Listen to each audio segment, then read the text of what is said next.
Bismillahirrahmanirrahim. Assalamualaikum warahmatullahi wabarakatuh. Perkenalkan saya Wahyu Siregar, calon guru penggerak angkatan 9 dari SMP Negeri 1 Ujung Batu, Kabupaten Padang Lawas Utara.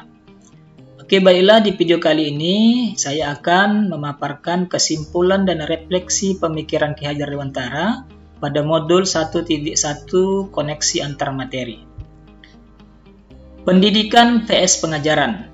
Menurut Ki Hajar Dewantara, bahwasanya pendidikan pada hakikatnya adalah menuntun atau memberi tuntunan terhadap segala kekuatan kodrat yang dimiliki anak, agar ia mencapai keselamatan dan kebahagiaan yang setinggi-tingginya, baik sebagai manusia maupun sebagai anggota masyarakat. Kemudian pengajaran menurut Ki Hajar Dewantara adalah proses pendidikan dalam memberi ilmu untuk kecakapan hidup anak secara lahir dan batin. Jadi menurut Bapak Ki Hajar Dewantara, pendidikan dan pengajaran merupakan dua hal yang berbeda, namun ada keterkaitan antara satu dengan yang lainnya. Oke, next. Di dalam modul titik 1 ini ada beberapa pertanyaan pemantik. Pertama yaitu, apa yang Anda percaya tentang murid dan pembelajaran di kelas sebelum Anda mempelajari modul 1.1? Jawaban saya, pertama, guru hanya sebagai pentransfer ilmu saja, tidak memikirkan bagaimana pemahaman murid terhadap materi tersebut.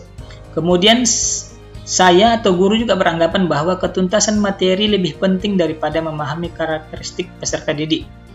Kemudian hanya melihat nilai dari aspek kognitif saja, tidak melihat dari nilai aspek-aspek yang lainnya.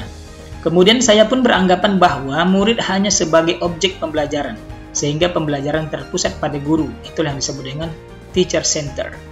Kemudian jika nilai murid sudah mencapai KKM, dianggap pembelajaran sudah berhasil.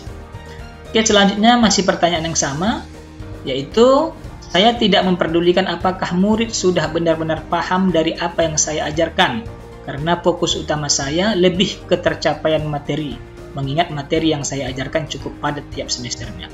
Kemudian yaitu hanya meminta siswa menghafal materi, tidak memahami materi secara tuntas.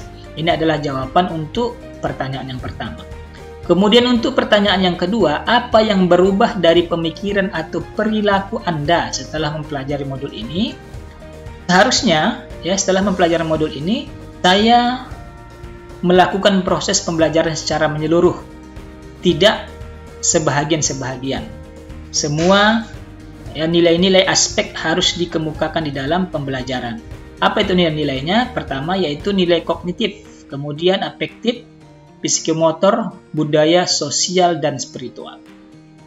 Kemudian murid sebagai subjek pembelajaran, bukan sebagai objek pembelajaran, sehingga murid akan memiliki kebebasan berekspresi, kemudian kebebasan mengemukakan pendapat, dan juga dapat berkreasi.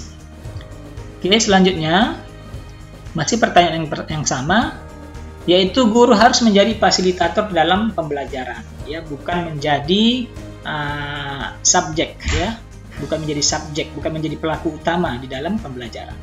Kemudian guru pun harus sabar dengan ikhlas hati di dalam melaksanakan tugasnya sebagai guru, yaitu mentransfer, mendidik murid di sekolah, baik di luar kelas maupun di dalam kelas. Selanjutnya, berikan anak untuk tumbuh sesuai kodratnya. Jadi harus disesuaikan, harus dihargai kodrat anak itu, harus dihargai setiap kodrat yang dimiliki oleh anak. Maka berikan mereka untuk tumbuh sesuai dengan kodratnya. Jangan ada dipaksa, jangan ada disamaratakan antara siswa yang satu dengan siswa yang lainnya.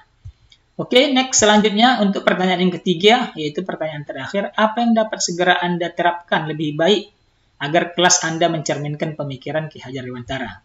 Yang saya lakukan tentunya pertama merancang pembelajaran yang interaktif dan menyenangkan dengan melibatkan murid sesuai dengan metode student center.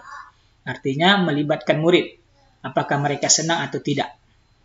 Kemudian selanjutnya saya akan menerapkan pembelajaran abad ke-21 yang sesuai dengan pemikiran Ki Hajar Dewantara, yaitu berpikir kritis, kreatif, komunikatif, dan kolaborasi, dengan berpegang teguh pada konsep memerdekakan anak pembelajaran, tidak lagi menuntut tetapi menuntun. Jadi guru itu tidak lagi menuntut ini dan itu, tetapi harus menuntun sesuai dengan kodrat alam dan kodrat zaman anak tersebut.